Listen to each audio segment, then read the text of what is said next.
I have really the pleasure to welcome all of you to our first Vega breakfast in 25.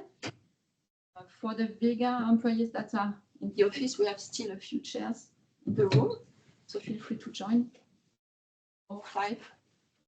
And yeah, let's start. I'm quite impressed to see how many of you are present today. I think it's an interesting topic, or I assume. We see that people are still joining online. I'm therefore very happy that Federico is there today with us and will present and share his experience and learnings and his journey at dsm-firmenich. Before we go into the topic of today, I'd like to introduce quickly Vega. So,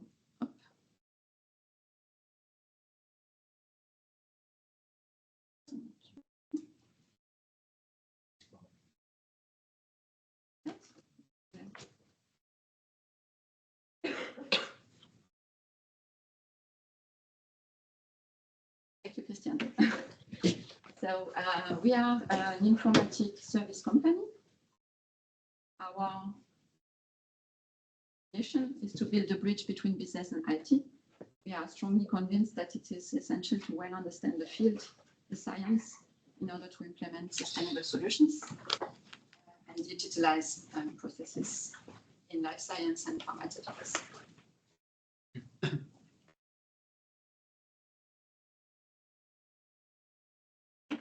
So our 360-degree services are organized around 4 pillars of data and research informatics, clinical development informatics, informatics solution as such, and compliance, so CSV and QA. So we provide services ranging from the strategy consulting, helping to shape landscape, and the different disciplines like project management, business analysis, helping customers to select right solutions, to implement solutions, so from the configuration, integration, design of interfaces, implementation of master data concepts. Also, the whole testing part is part of our services. We are also investing in test automation, so helping to optimize also the testing processes, the whole computerized system validation and quality aspects, helping also customers to perform audits or to improve their quality processes and their validation processes, also including the agile component inside. Then up to training, go live of systems, and then the support in the operational phase, which should be the longer phase than the project phase. So our services ranges from the research laboratories, then the development, all the development parts up to the QC, manufacturing of pharmaceutical or healthcare products. We are also in the medical device area.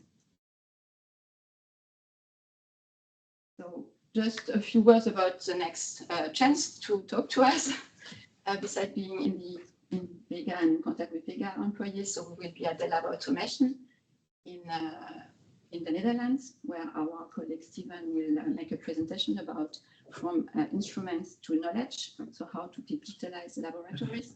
I forgot to mention that our employees have most of them a dual background, so from science, biology, chemistry, biotechnology, and informatics, and the consultants are in Switzerland, France, Germany, Poland, and in the Netherlands. Then we will have the next Vega breakfast already in 3 weeks.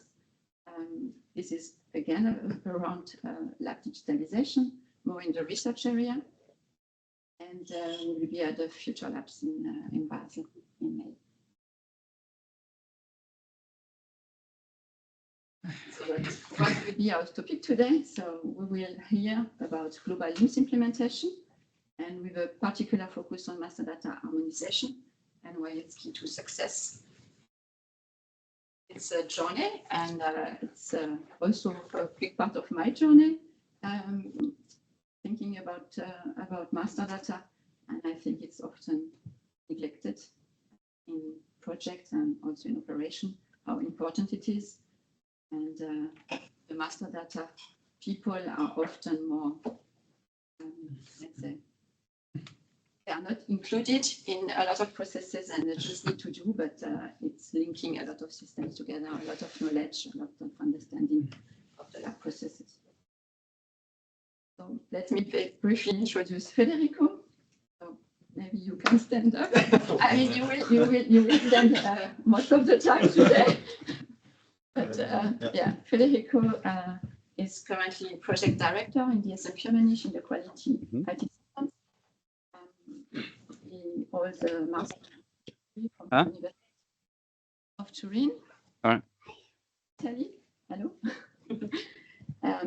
Federico has more than 20 years experience in the laboratory field, implementing and developing analytical chemistry laboratories and R&D teams in different companies in Italy and in Switzerland. I joined DSM in 2019, at that time as a rollout manager to implement the global system in different sites, and was in touch from beginning on with the master data topic. And I think Federico has a particular interest in digitalizing, improving processes, making laboratories more efficient, and also working on team dynamics and making sure there is a good team collaboration, communication to improve the work. Thank you, Federico, for being there. I'm really impatient to hear your talk, and then let you continue. Thank you.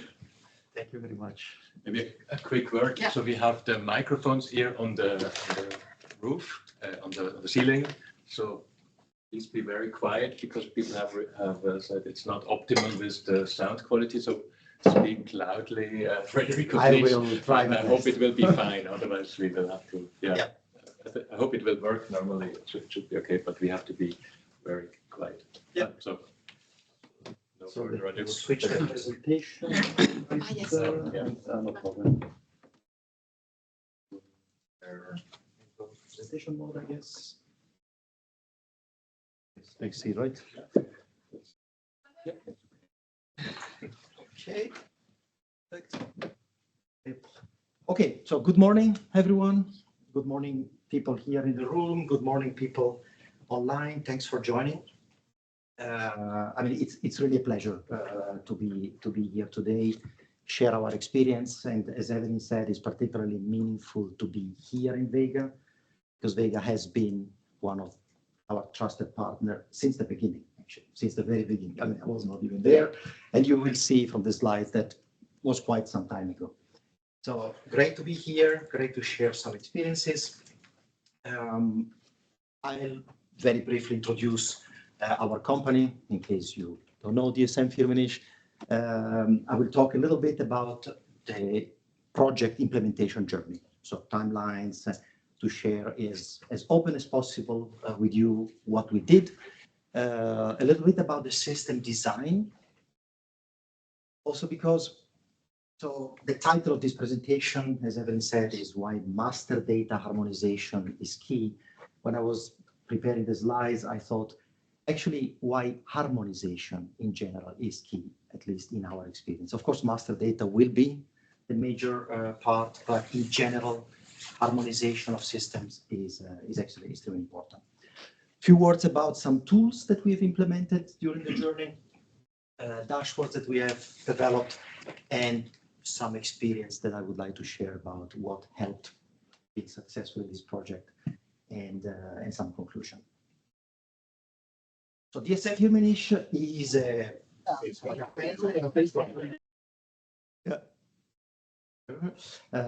quite a big company focused on nutrition, health, and beauty. So we manufacture ingredients in those areas, trying to combine the desirable, the perfumery part, essential, some nutritional, and in a sustainable way.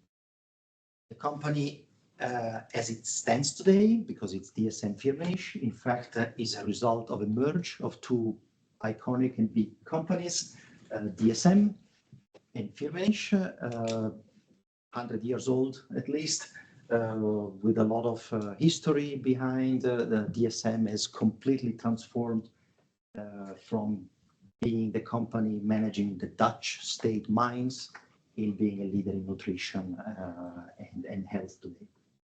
In 2003, the company merged with Firmenich, creating a new company, actually. We are about 30,000 people. As written here in the corporate slide, 150 plus years of experience.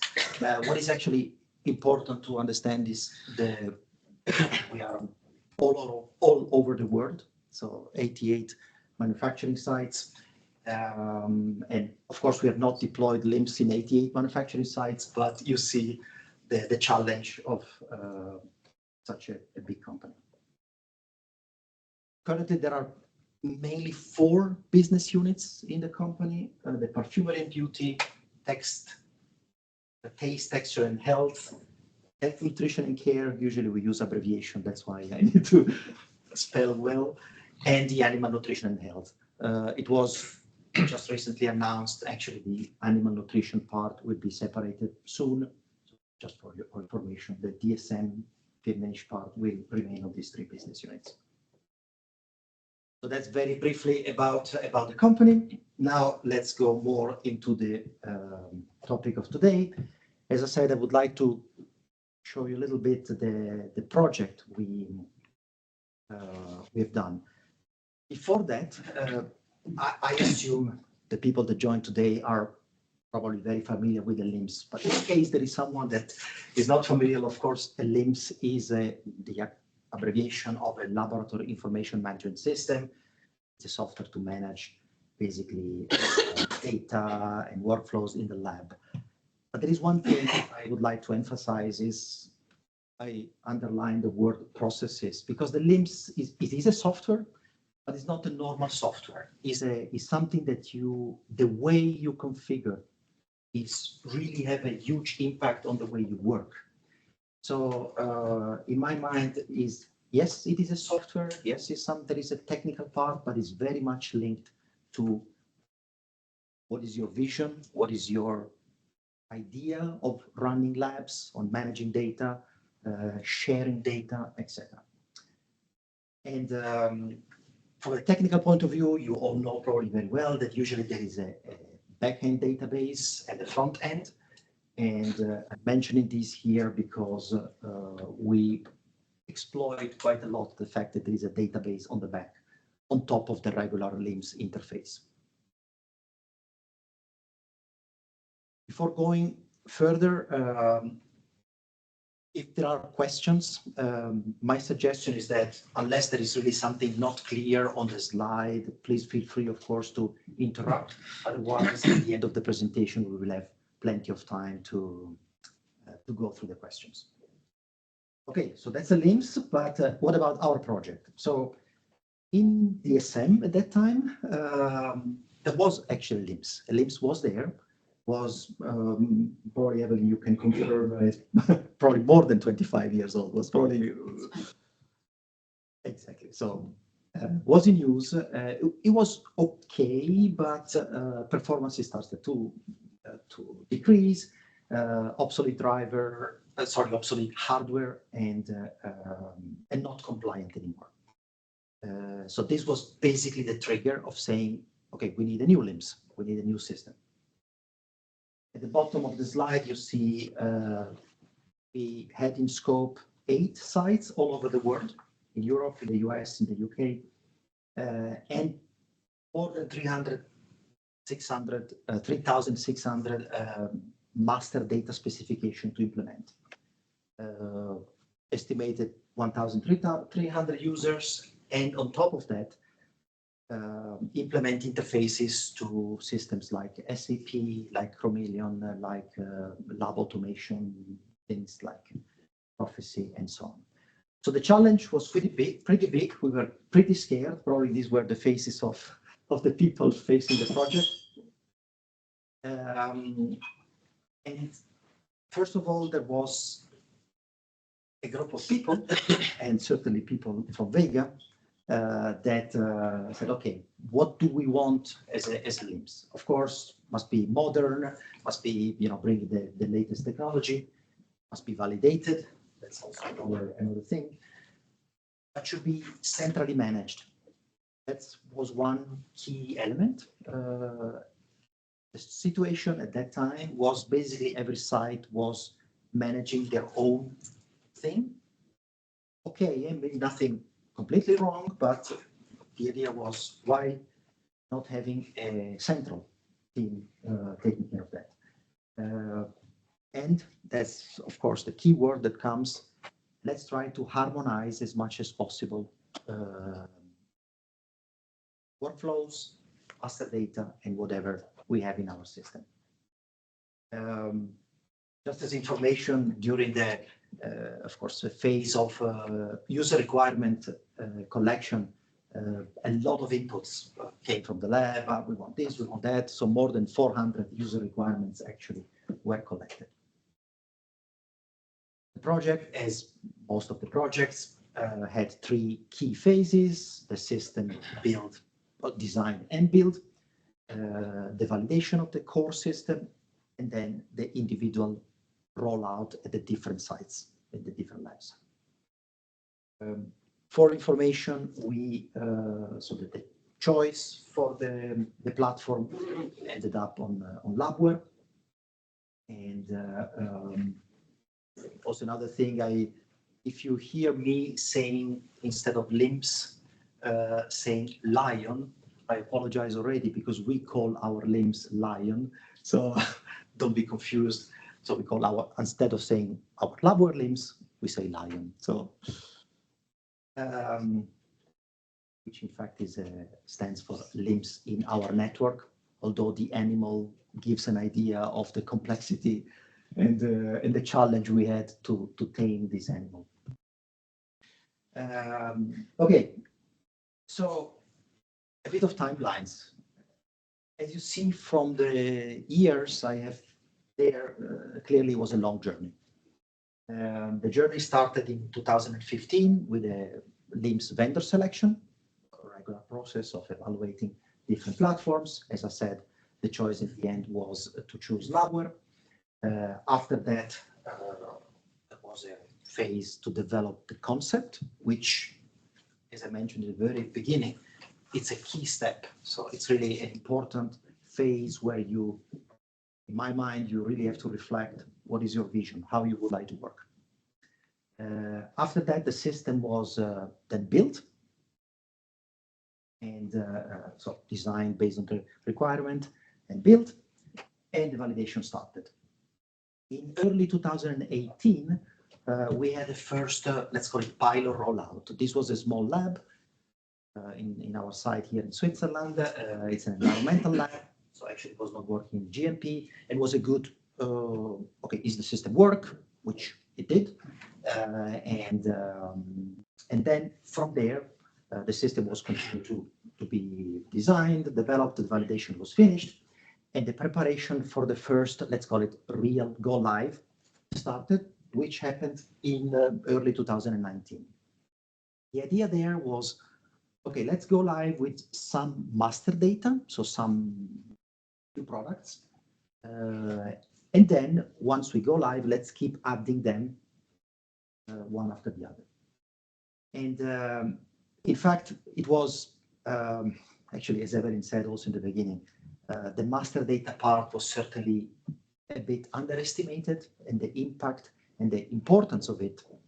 And so the go live didn't went super well.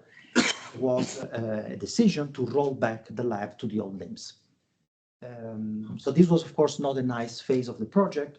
And there were many more other details, but the point was, okay, we need to rethink about how we prepare for rollouts. I mean, we have a good system, the concept is good, the design is basically there, but if we stick to the current way of doing master data, is not going to work. It will last 30 years. So from that moment,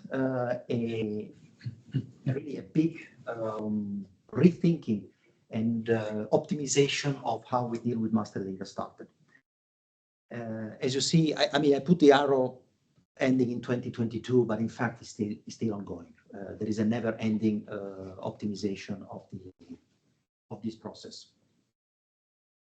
Actually, one of the key player in this whole effort, I mean, sitting here in the front row. So Julia has been instrumental in this process. So thanks to that, about the let's say end of 2019, we restarted the rollout of the different sites, which successfully were completed in the mid of 2024.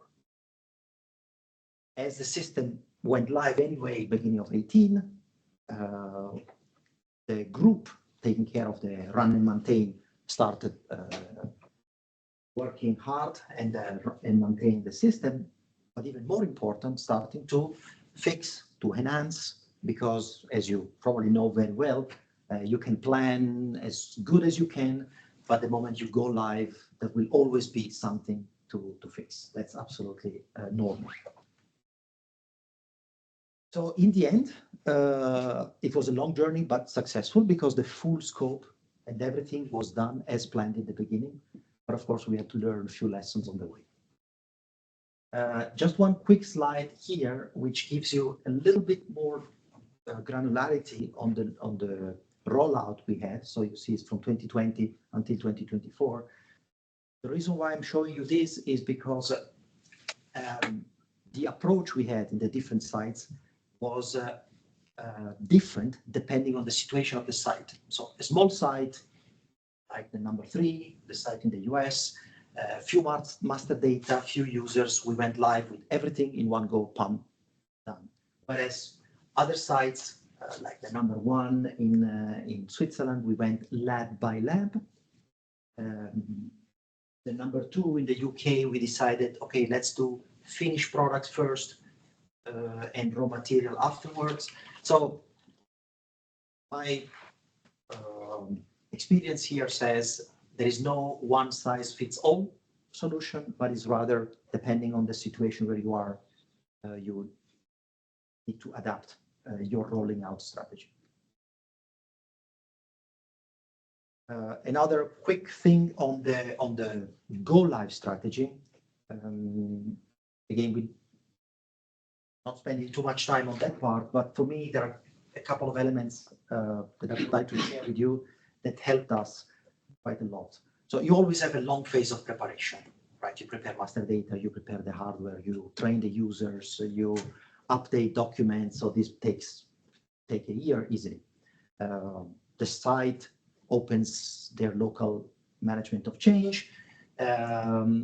Towards the end of the target go live date, we always do go, no go meetings. So talk to the site all the time, but a bit more formally, we say, okay, are you confident? Let's go live or not?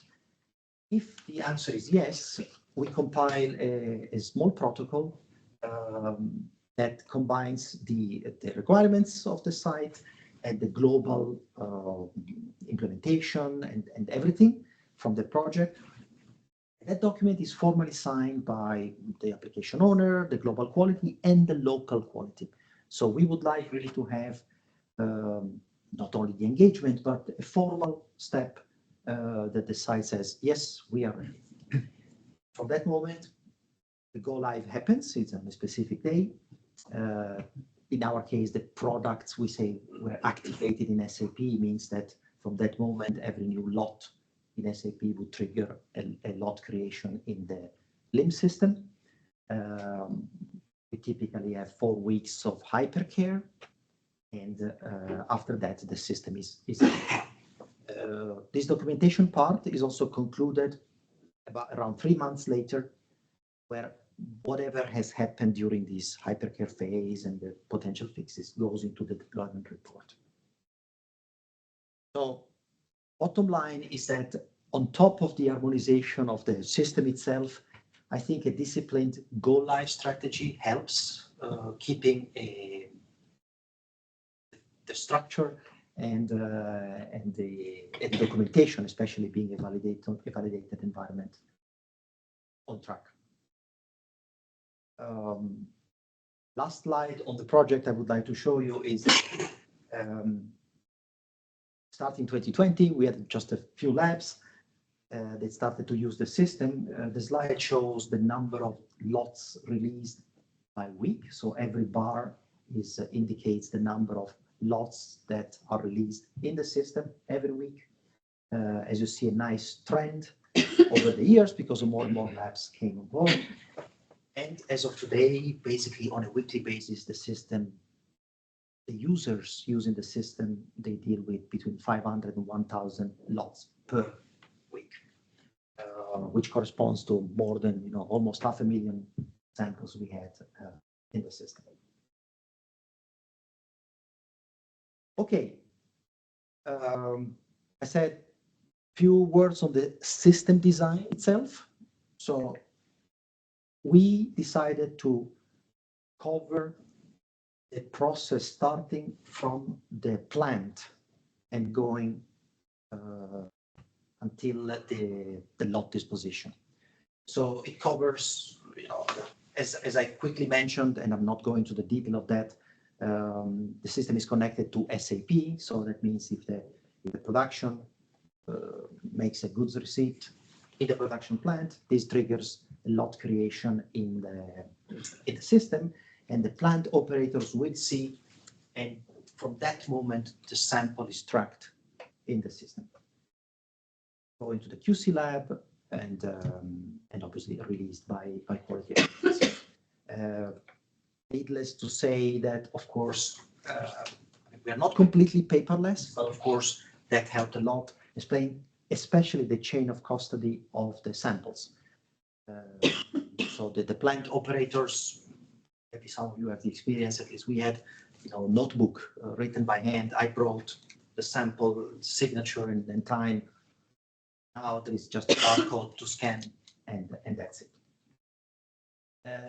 But the important thing, and I'm going again back to the word harmonization, all sites had the same workflow. This was something some sites liked a lot, some other sites were a bit reluctant, but we said that's what you get.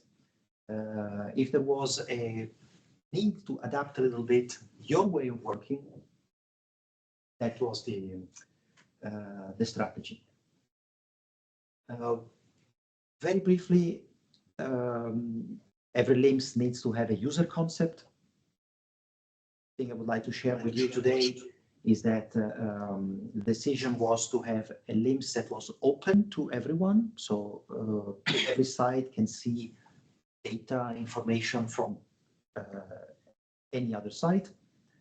This is also some practical implication because in DSM, there are a lot of movements of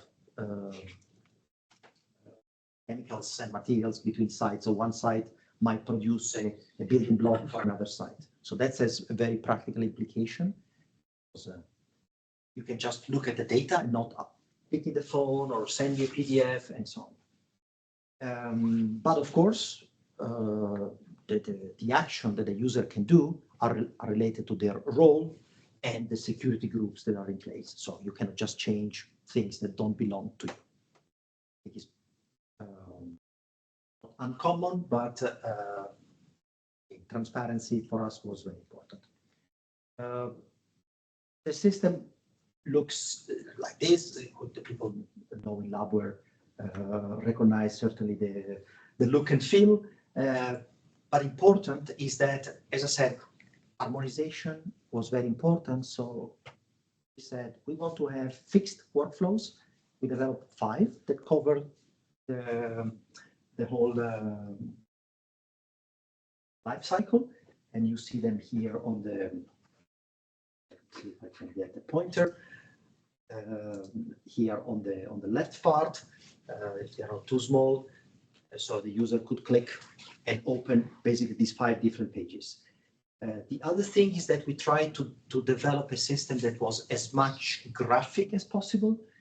The system is in English, so also sites like in France or in German, of course, asked, can we have it in German? And of course, yes, so no, you get it in English because we want to have it harmonized, but don't worry too much because basically you click on some icons, especially maybe for plant operators. The idea was you have a sample that, for example, is a table containing, I think it's from the test data, samples to be sampled. Just click on this little icon, and this will confirm that you have actually taken the sample. Or you can do it with a barcode scanner. You don't even have to read things. You can print the label by clicking on this little icon. So again, try to minimize the text, try to make it as visual as possible, but have it the same for everybody. Okay, now let's move to probably the most relevant topic, the most relevant topic for today, which is master data. Again, I certainly don't have to explain to you what a master data is, but really they are the foundation of a LIMS system. And so it helps standardizing, and as you know, master data can be a test method or a specification that you put in the system, but could also be an instrument, could be a reagent, could be a lab location. So all these objects, all these configuration that you need to put in the LIMS to make your workflow work, it's master data. And master data can be or is actually very complex. So that's not the slide I'm going to explain, but is a visual thing to clearly show that if you need to set up an analysis in the system, you need a lot of objects around this analysis. So there is still the cursor. Okay. So one key element for us was the decision to create a dedicated environment, a dedicated LIMS environment, which we call MD, so master data environment, where all the master data are configured.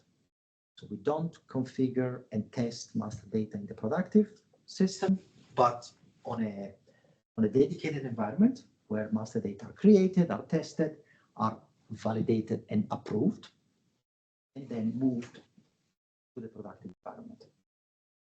In the productive environment, the people who have the role, the so-called master data managers, that have the role to change and to modify things, actually they have no access. So there's no even the possibility for those people to go and change data in the live system. So this, of course, has a few benefits. In our opinion, you have full control on the active version of your object. Could be a product, could be an analysis.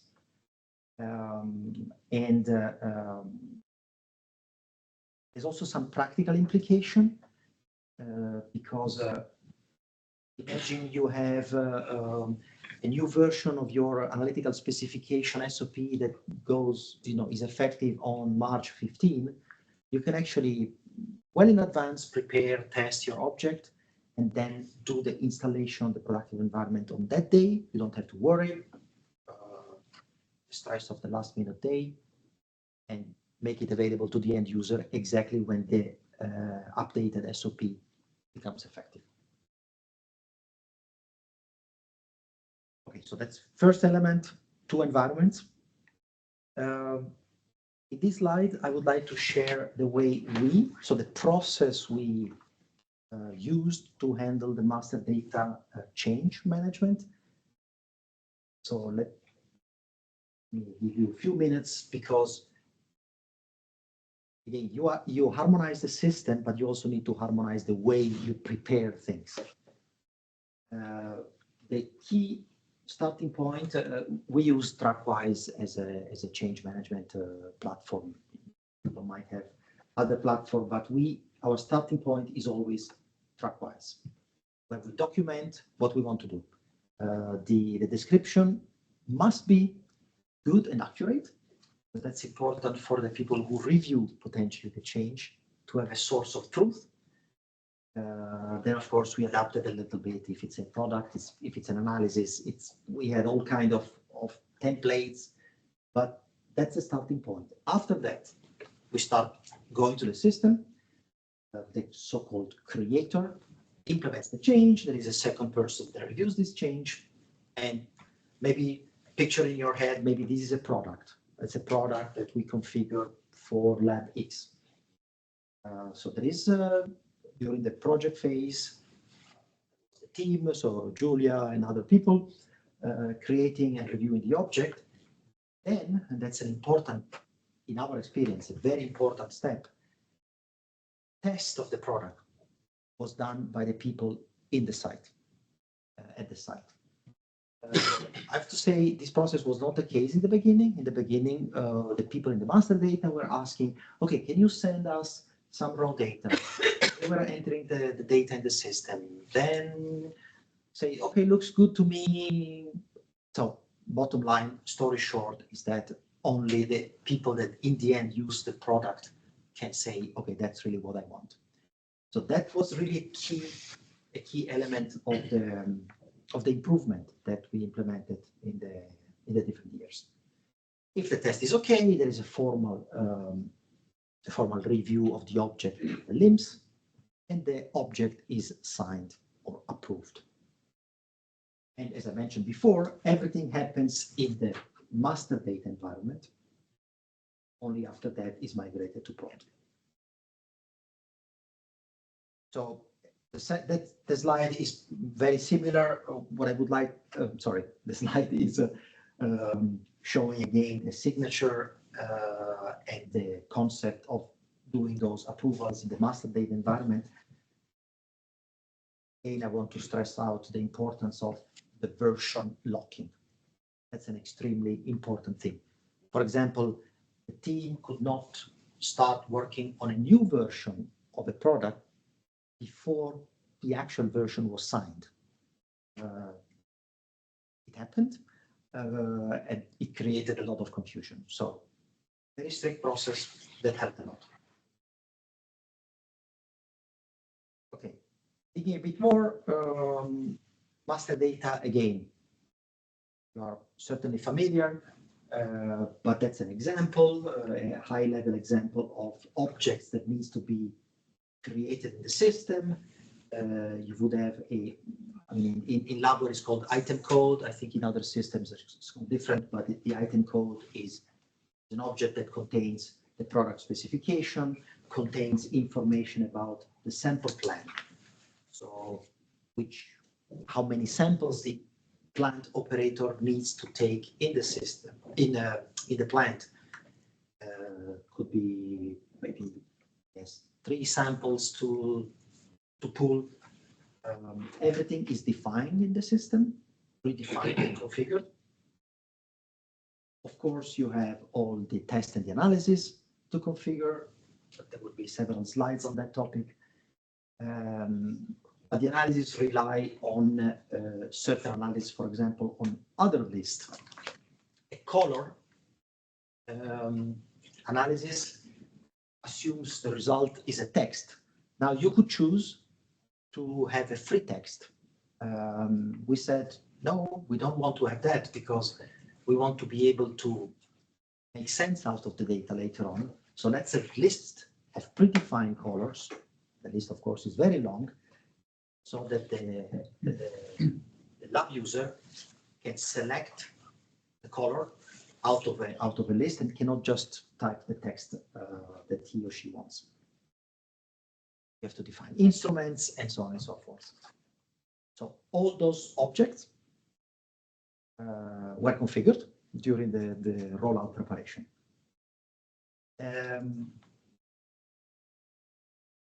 Going back to the concept, as I mentioned in the beginning of the presentation, there was an important decision to say, okay, which objects belong or are owned by the local sites and which ones are owned by this global central team.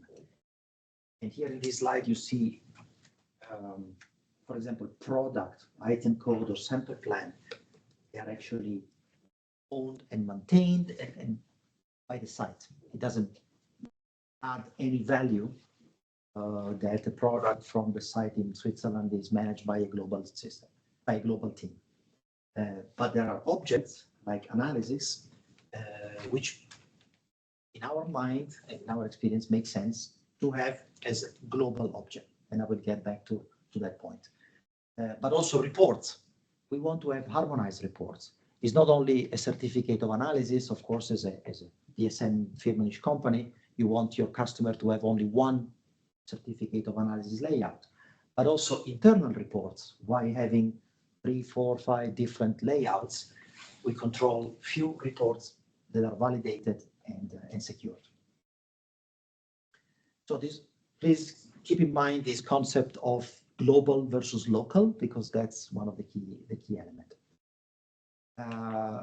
Analysis. So that's really probably one of the key decision that was done. The idea was, okay, why, if there is a color analysis or if there is a Carl Fisher analysis, how different could be from site 1 to site 2 to site 3? Can we have one analysis? And when we configure, when the site A configures product, can just pull this analysis and use it. Site B has another product and pull again and use it. So that was the concept. The analyses are owned and maintained by global team and products are at the site. However, a lot of, let's say, standard basic configuration of labware would not allow that concept. One example is there are certain fields that are configured by default at the analysis level. So for example, things like reporting limits, or is my analysis using an instrument? Which instrument I need to use? How many decimal places I want to report for my test? And so if using the default setup, those values, for example, I have a 0.1 reporting limit. Yes, I want to use an HPLC, that specific HPLC, I want to have 1 decimal place. I can set it up at the analysis level. If site 1, their method fits, okay, fine. But if the site 2 has the same thing, the same HPLC analysis, but for whatever reason their HPLC is more sensitive and they need a better reporting limit, they cannot use it. So they would need to create a second analysis, which is basically identical. So the system was adapted and configured to move certain fields, or the hierarchy, or the order which the system takes the information at the product level, product specification, product level. So that means that during the configuration of the analysis, those values could be empty, or maybe have some default values, but would not be taken into account when the product is then used. Whereas the value, the individual values are set up at the product level. So that allows the configuration to, okay, I'm using this analysis for 2 different products. Quickly, another example is the use of optional components. It's the possibility in the system to define at the analysis level if a component is optional. So that means I could have a list of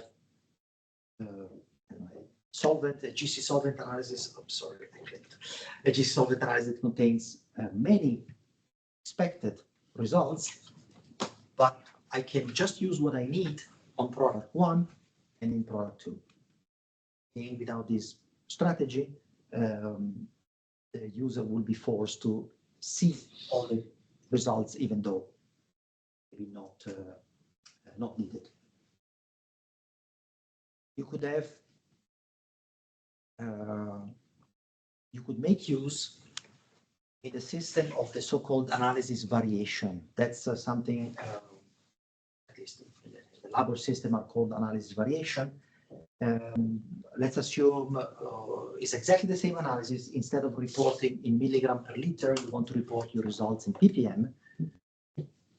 without this variation, you would need to create two objects, but instead you could create a so-called analysis variation, assign the components to this variation, and say, I want to have a different unit. The analysis variation is also very useful for reportable results. So a reportable result means that, as the word says, will show up in analytical reports, for example, because you could have in the system results that are, so you have to type the value, but it doesn't need to be reported, typically a way in, things like this. But maybe you have, for certain analysis, you define 4 peaks for impurities, and by default, A, B, and C are actually reported. But if I want to use the same analysis and I don't want to see all of these impurities, the standard configuration you can't. So you have to create a variation, set the flag of certain components to false, for example, A and B are now not reportable, and then by using the same object, you can report different components.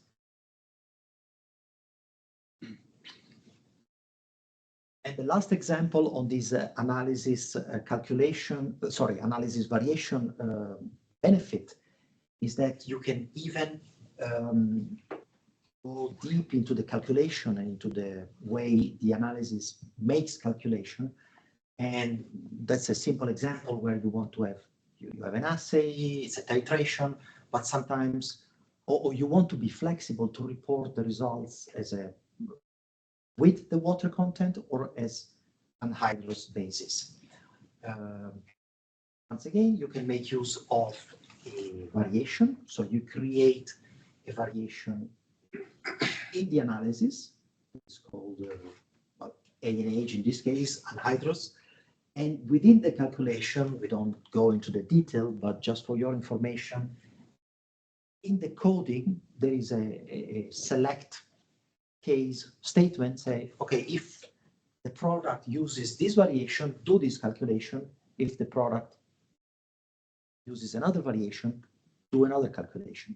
So same object, but very flexible to be used in different situations.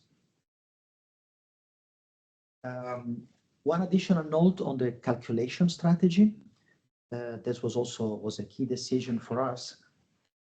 We said, if you have a system, a chromatographic system or whatever, an external system that is validated, is usually access controlled, so that not everybody can just go there and modify the calculation, fine, send to the LIMS the numeric final results. If not, let's do all the calculation in the LIMS. We lock them, we validate, get rid of Excel, get rid of all possible other satellite things that we have in the lab, spend time, review all your calculations and validate and put them into the LIMS. That was also one, so talking about pros and cons, of course, this takes time, but you have a much better and more sustainable system. Okay, another information I want to share with you is talking about harmonization. We have an interface between the LIMS and the chromatographic software. We use Chromeleon. The way the two systems talk to each other is via let's say peak names on the Chromeleon side and alias name on the labware side. It's a field that is set up at the analysis level. Again, we put a lot of effort in saying a GC solvent analysis or whatever. These are the names, correct chemical names, or at least, we don't want, if it's 2-propanol, it's 2-propanol, it's not isopropanol. And the Chromeleon side had to adapt their integration method to fit to this concept. That means that 2-propanol is not only here in Switzerland, is also in the US, and it's everywhere. So in the system, there is one clear identification to that. By the way, we are also in the process of filling all the CAS numbers because we want to have a unique, so make sure that we are talking about this chemical compound when we dig data into the LIMS. Another point was that by default, Labware doesn't round and format things completely in a fully compliant way. For example, if you say I need to have a precision of two decimal place, and your user enter a result 0, 1, in fact, the system by default adds a 0, which is very bad.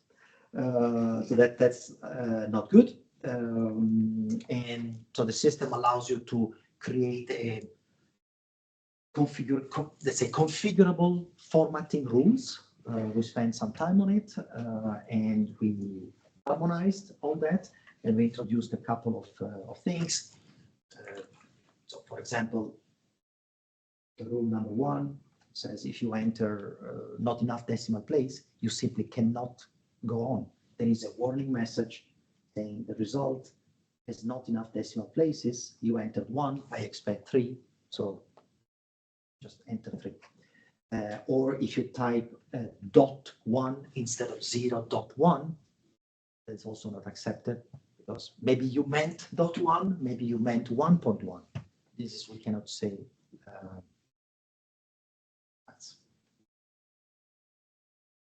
Okay, so a lot of things, I'm bombarding you with a lot of technical aspects.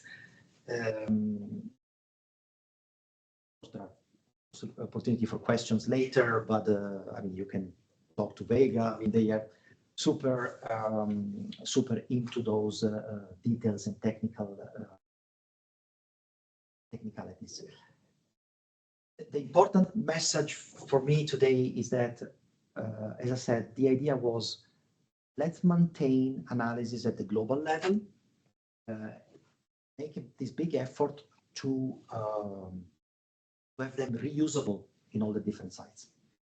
And we started seeing this benefit now, and I would like to show you this slide, this. So we have currently now in the system around 570 analyses, which seems to be a quite high number, but in fact is not, because before the implementation of the new LIMS, probably just each lab had more than 600 analyses each lab. So we're talking about thousands of analyses, repeated different versions, different things. That number is very much controlled now. And what happened is that during the course of the rollouts, you remember we had many sites to bring in. We had to create new analysis. That's the blue bar. Of course, every year we had new analysis, but also we had to update existing one because, of course, a new site needs maybe a slightly different variation or something like this. So that was a normal analysis update situation. However, already in 2024, where a lot of rollouts were still happening, basically we had few new analyses to create and just focus on updates. Now we are basically only updating analysis.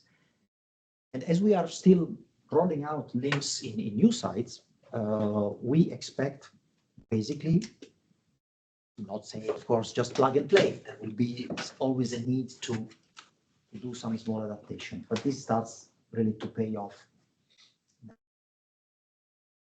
Can I ask? Because Sure. I mean, for me, it sounds you just moved the work from the analysis preparation to the product preparation. Yeah, so I mean, of course, you need to see in our experience, we need to see the bigger picture and the overall amount of work. So if you need to maintain the products, you need to maintain them anyway. But if on top of the product maintenance, you maintain also your own version of analysis, you start multiplying anyway the work. So if you try to minimize and optimize the work on the analysis, then you have just to focus on the product level. Analysis components. like all the parameters itself. Yeah, yeah, sure. And yeah. Also with the if this then that, so analysis preparation also gets way more complicated. It is. Maybe I'll get back to that aspect in a second, but definitely. I mean, once again, there is no perfect solution. Of course, that's the experience we had. We think there are some benefits, but I mean, of course, your point is right. It takes time. Okay, just a few words on actually these aspects that you were mentioning about the time needed. We developed several tools to help this process, and tools were basically very simple things. You know, as there is a database on the back, why not have quick ways to pull out the information, show it in Excel, and do what we call sanity check. You know, let's check all the calculation, let's check all the peak names and so on. And those tools, not everybody in every site needs to learn it. You know, there are just a group of people focusing on that. Becomes the analysis handling becomes much more efficient. So the other thing is we developed a tool which was based on a Mendix. It's a low-code application platform. Basically collect the information from the end users in a more understandable way. So let me go, in fact, to this slide, because for me is a key point and experience that we would like to share. You have technical expertise on the system, and you have expertise on the analytical methods on the product. And not everybody has the same thing. So the LIMS, the project team certainly has a lot of knowledge on the system, but knows very little on the lab part. Although, just as a little comment here, as Evelyn said, for example, wega people have a scientific background. So that's what we always try to do, is that the project team and the LIMS implementation team had people that have some lab background. That's extremely important. But beside that, maybe you arrive here. On the other hand, the people in the lab, they know super well their products, but they struggle with their technicalities. Okay, what is this field? Optional field? I mean, I don't care. So there was a gap. We realized there is a gap.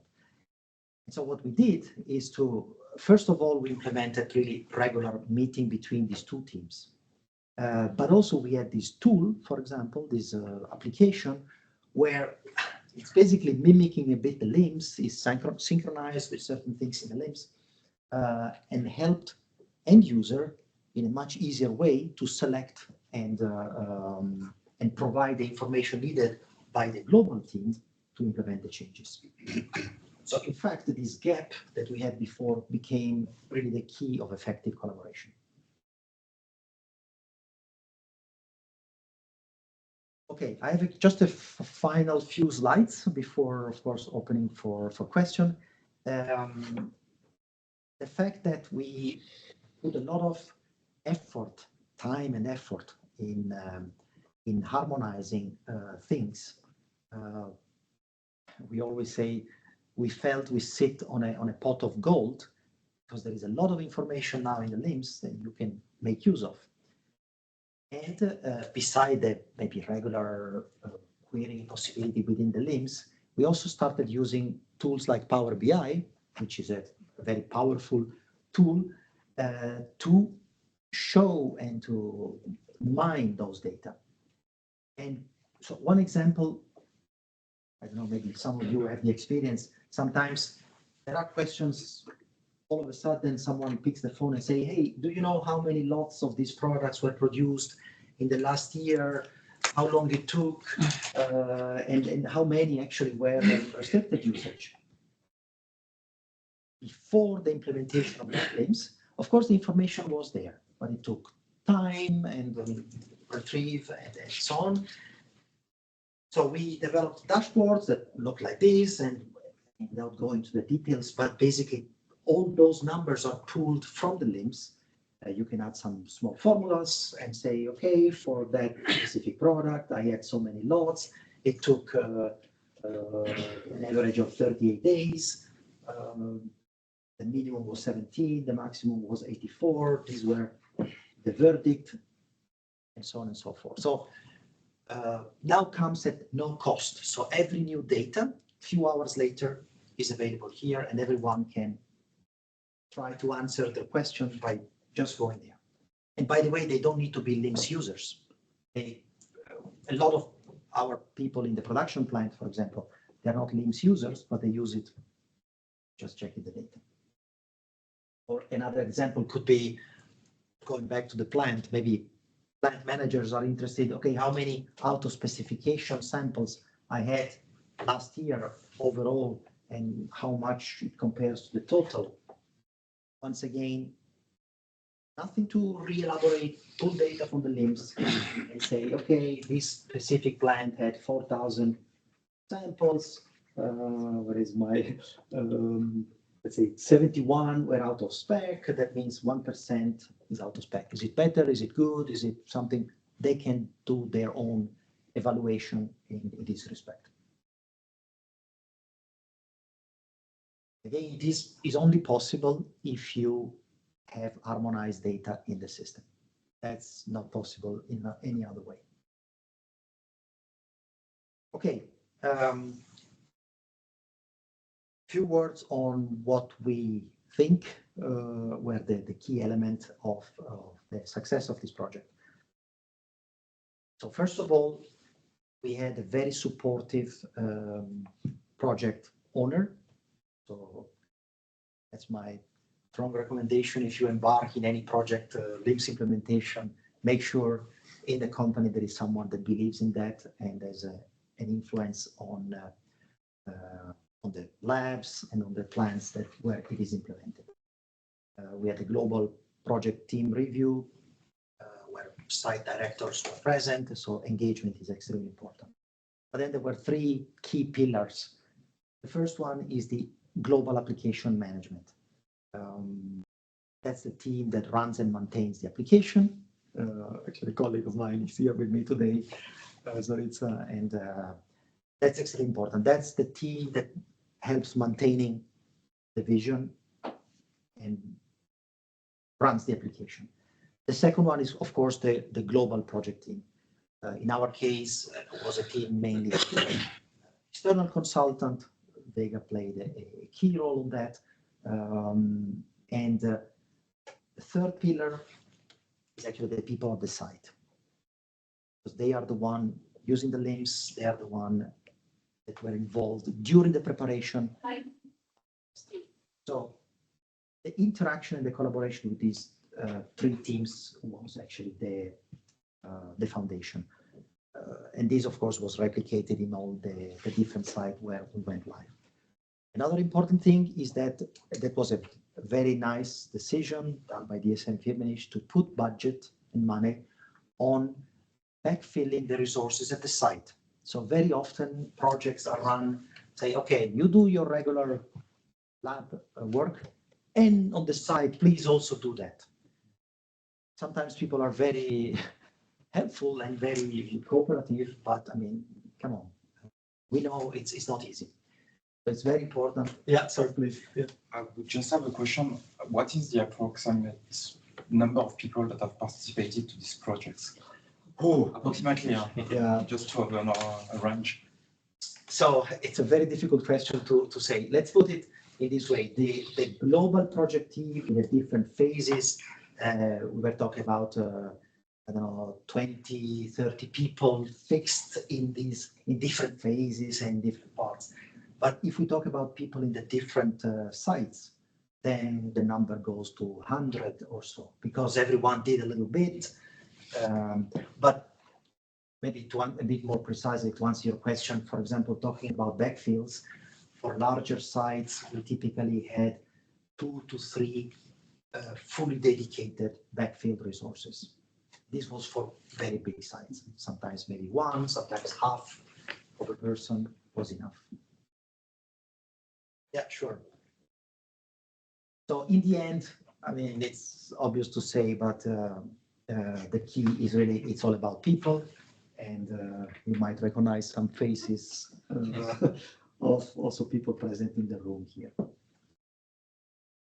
So in conclusion, the project had several challenges, just 3 to mention here at the site level. Also a bit of a follow-up of your question. So the onboarding of resources take quite some time, actually take a long time. So if you, even the most, the smartest people in the lab, that they are asked, okay, now there's a LIMS to implement, try to understand how Labware works. It's, it takes 3 to 6 months. So never underestimate this phase of onboarding users that need to help you implementing a LIMS. Also their availability, as I said, as much as possible, backfill and make them fully available to the projects, because they have other urgencies. Production has to go on. Management is interested in selling products, and they have to go out from the plant. And also, that's one of the key aspects is, in fact, what, let me say that it's not only for that, of course, but one of the key reasons why the project took also longer than expected is because sometimes we open the can of worm and say, okay, oops, my SOP is 15 years old, and yeah, actually what is written here, we do it now is a little bit different. And we say, well, to configure the master data, we need to have a clear reference. Then a process of updating the documentation starts, and this delays things. So in the end, it became a big cleanup project, we call it like this.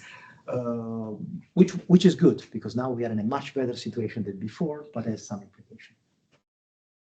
And then, of course, at the global level, we had to manage different rollouts at different times, and the application management was involved in rollouts, in run and maintain, so this was a bit of a challenge. So we learned a few lessons that are, you have to start small. So you have to dream big, first of all, have a vision, where you want to go, start small, learn from it, and then go to bigger phases. Second thing is involve your most experienced staff from the beginning.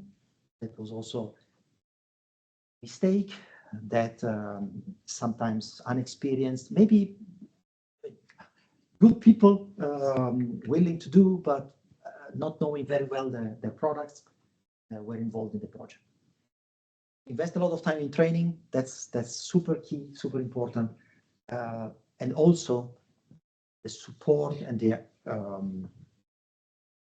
support to the end user doesn't stop with a go live, actually goes on.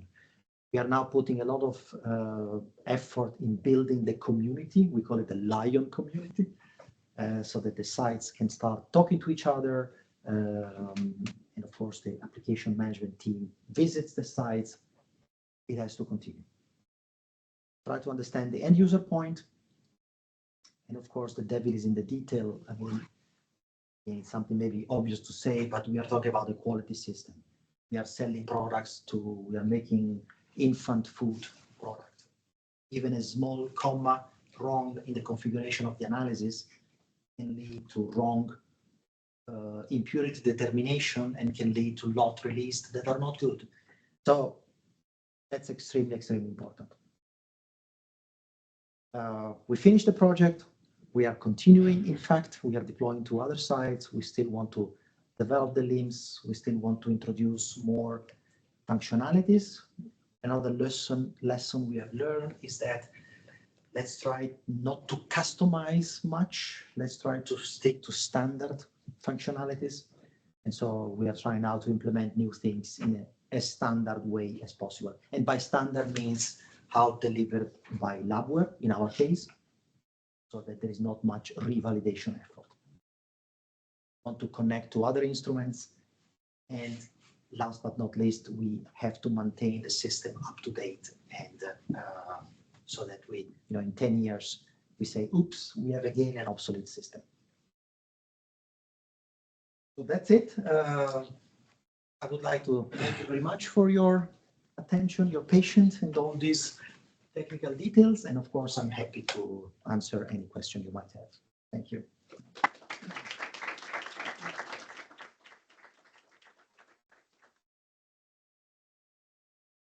Federico, there are already a few questions online, Yes. so I propose to make first one online, then we ask in the room, and Thank you we very see much. how much Yeah.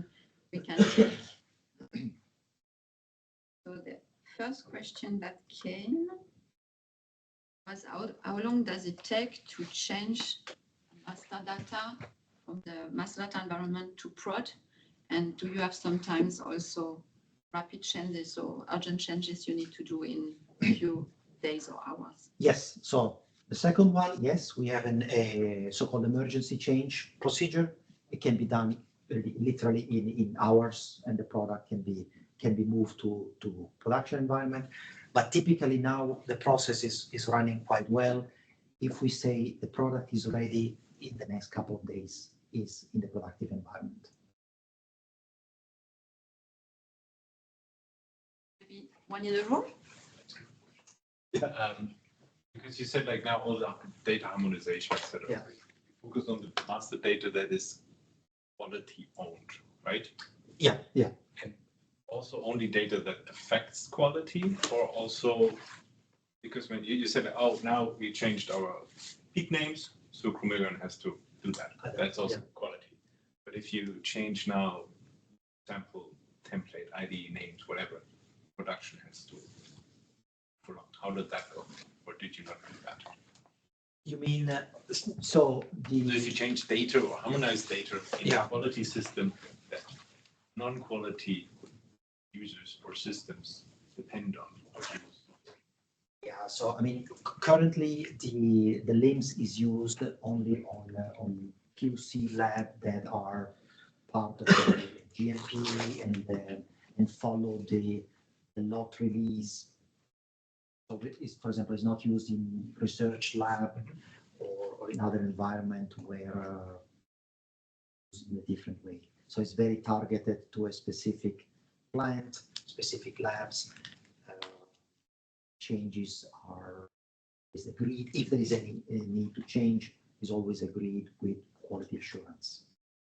Maybe just to add, so the processes are not all GMP processes that are supported by the system. So for example, in environmental lab, it's not GMP, but the structure of the system itself is validated, so every change is going the same path. It was really just for like, if you Yeah. now change your sample naming, Yeah. suddenly production has to redo all the recipes because samples have a different name, because you agreed globally in your LIMS, this is what we want to do. And then your French side says, Yeah, okay. So maybe a little flavor on that is, again, those are very technical things, but so one thing is the name of the component at the analysis level. However, at the product level, if you want, you can slightly rename your reported name. also the alias. Not the alias, not, but the alias is used just by the interface. So the Chromeleon peak needs to be that one. But if, for example, instead of pH, you want to say pH at 25 degrees, at the product level, you can adapt that. So there is a little bit of flexibility. We don't want to rename a pH as whatever, something else, but there is a bit of flexibility at the end. For example, you said France, especially for in-process control, maybe peaks or sample used by the production operator. If they want, they can rename those reported names in French. So. Very cool. Then the next question online would be, if specifications are tested in advance on MD environment, how knows the production environment when to use the new spec? Do you use versioning with date of effectiveness on the? Yeah, exactly. So the master is the SOP. So the effectiveness date is when the new specification go on prod. But in the master data environment, so we need to know which ones will be the effective date. They will be tested in the master data environment, but not moved, and only moved when the effective date is. Then it becomes active automatically when it's in prod. Correct. You don't correct. maintain again a starting point date. Oh, yeah, sorry.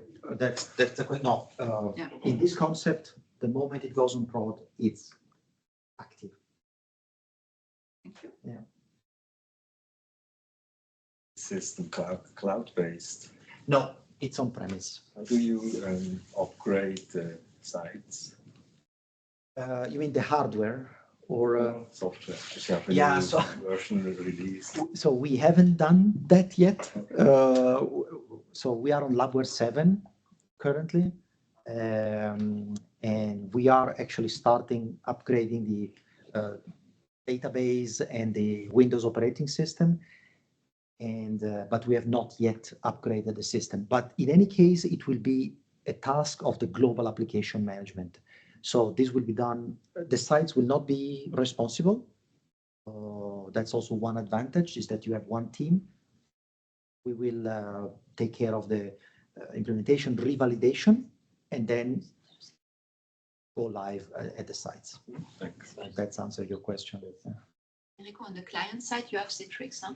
Yes. Yeah. Yeah. So there's no local clients installation. Yeah. Maybe important. There is a question online. Someone raised their hand. John, yeah.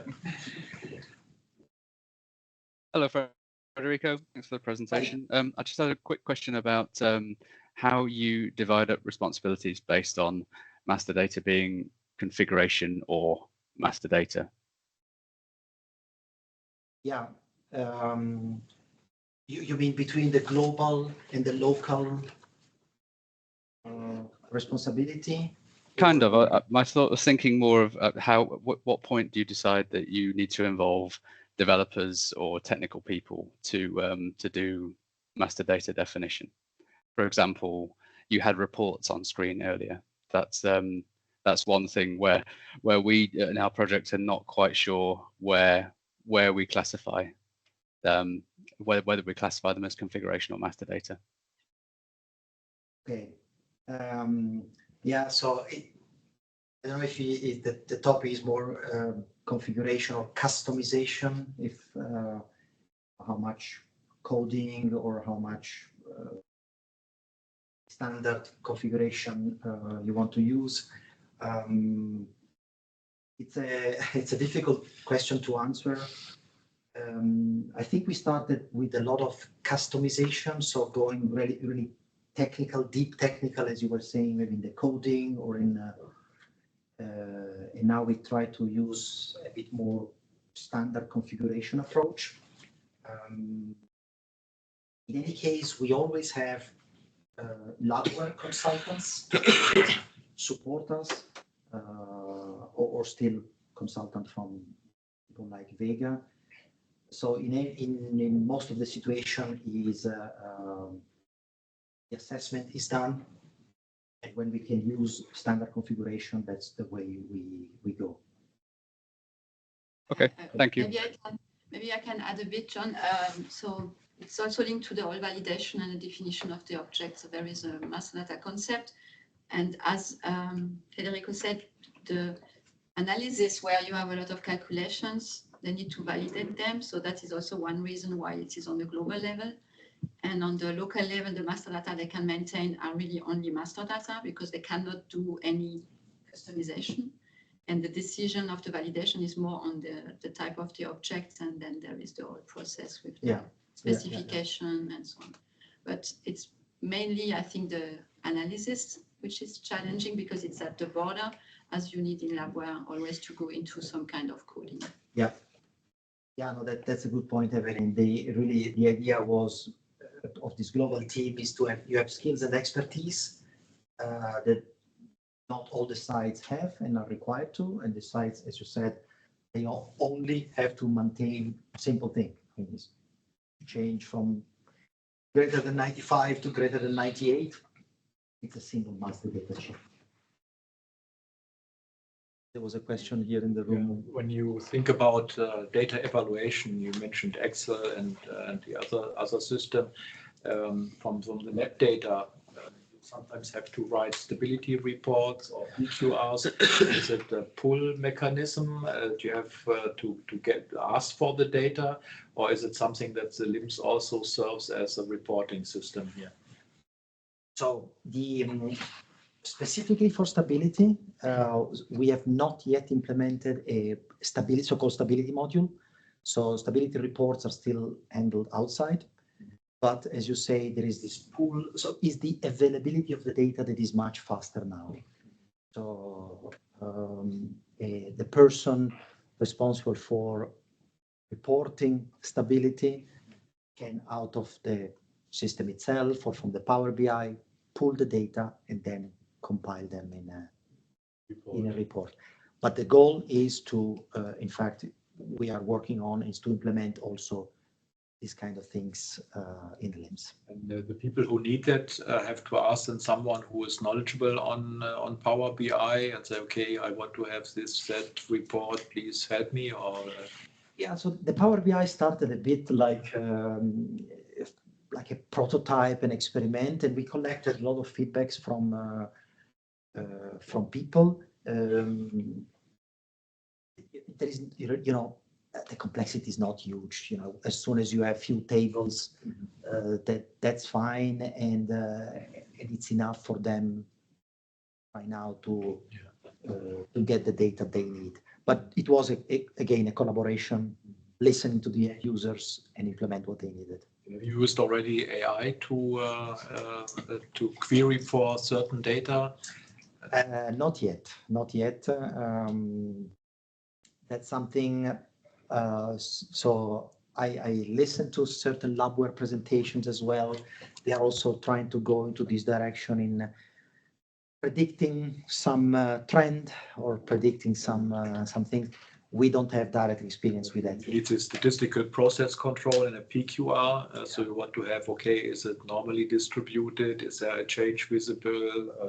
Are any Nelson rules violated? Things like that. So if you need to manage your product, yeah, you need a little bit more than just the data. Sure. I mean, this so labware itself has some standard trending functionality which are already good. They do what you are saying, so you can, in the sample view, I don't know if you're familiar, but you double click and you have a trend of your last year of results with graphical representation of auto spec. You can see some trend.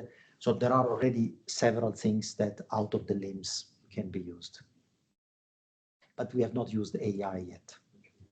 TrackWise is always used for this QA specific things like change control. How do you handle OOS? Is it in the LIMS or is it in TrackWise?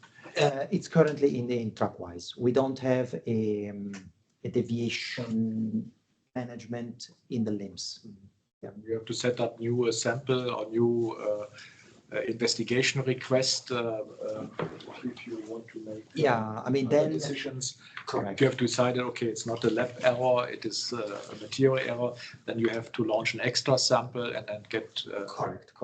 I mean, every site, every lab might have a different OOS procedure. That's not something that the LIMS is at the moment dictating. So they apply their standard process. Maybe another question online. Just a few minutes. The integration with instrument, you touched a point with Chameleon a bit. Yeah. Regarding paperless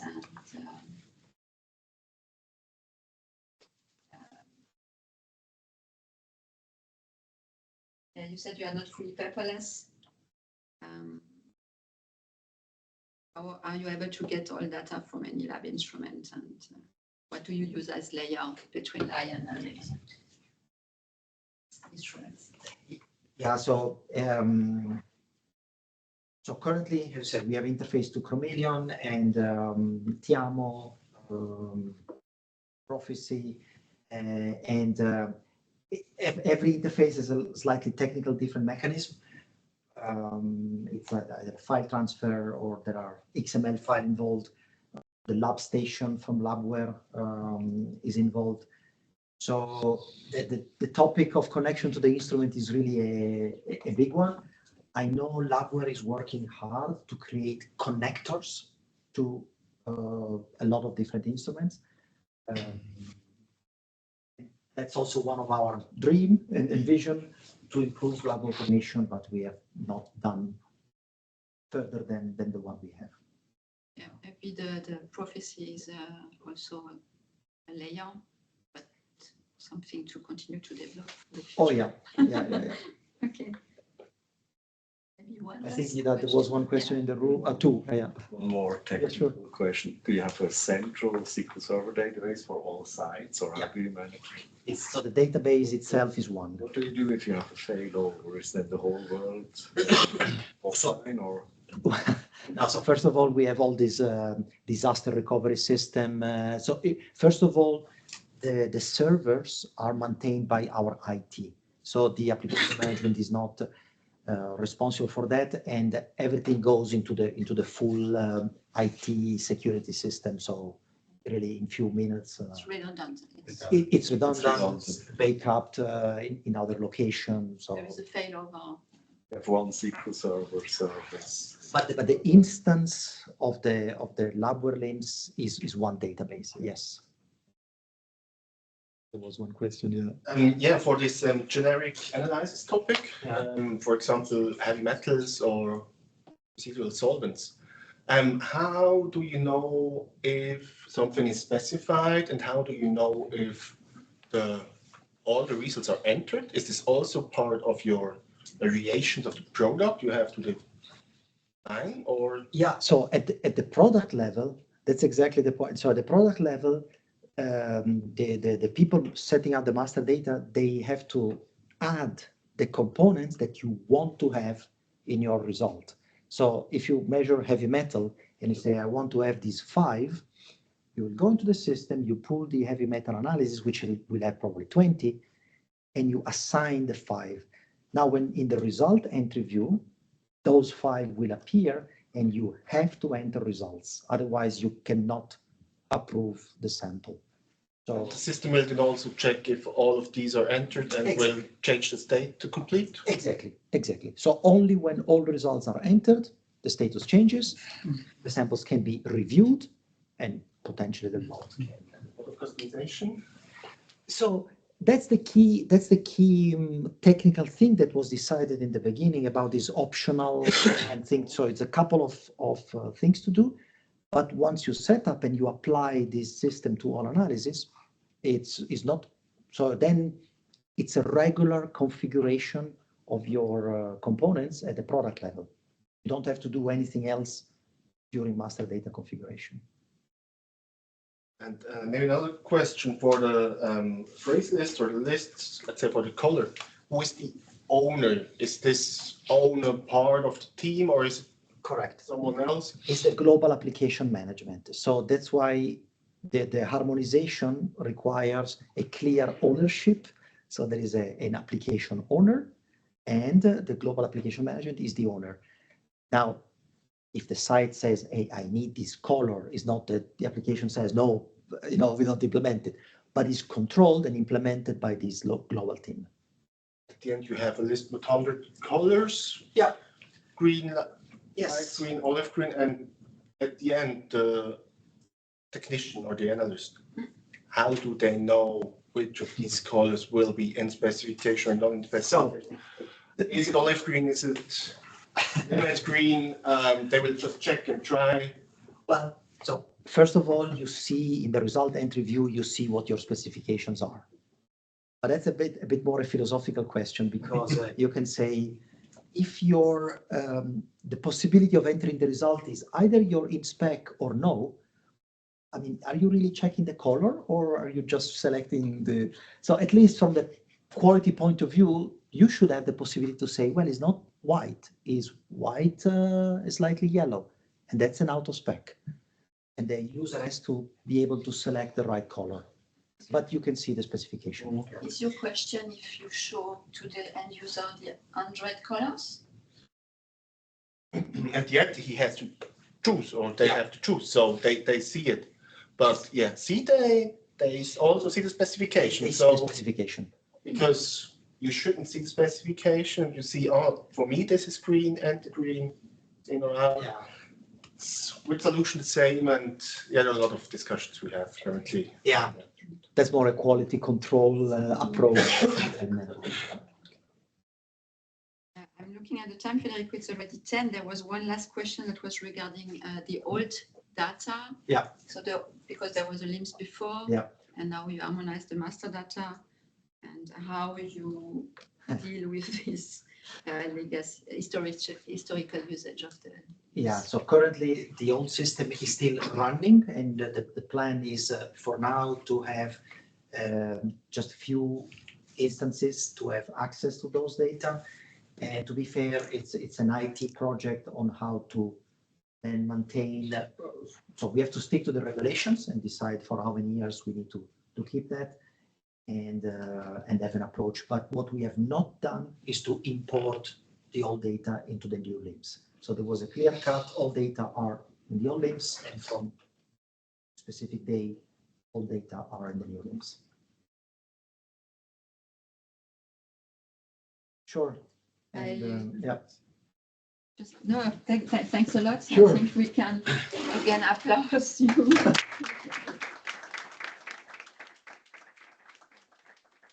I think for the one on site, there is still some possibility to exchange. If there are questions afterwards, or if we see some other questions in the chat, we will get back to you. And don't hesitate to come back to us if there is any question, any ideas, and so to share. Ah, yes, thank you. And Federico, I have a small present for you. Thank you very much, and I wish you a pleasant rest of the day. Thank you. Thank you for the guys online. Thank you very much. Thank you. Very appreciated.